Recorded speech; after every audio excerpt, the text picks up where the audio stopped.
சென்னையின் முக்கிய பகுதிகளில் 8 இடங்களில் வருமான வரித்துறையினர் அதிரடி சோதனை மேற்கொண்டுள்ளனர்.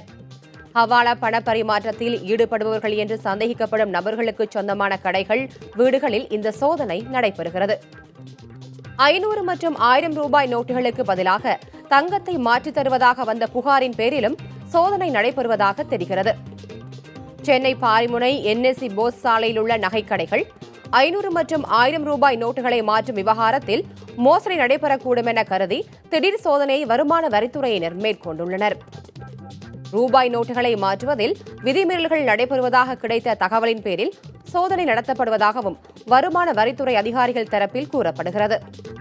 இதேபோன்று டெல்லி, மும்பை உள்ளிட்ட பெருநகரங்களிலும் நேற்று சோதனை நடைபெற்ற நிலையில் சென்னையிலும் கருப்பு பண பதுக்களை கண்டுபிடிக்க வருமான வரித்துறை சோதனை மேற்கொண்டதாக கூறப்படுகிறது.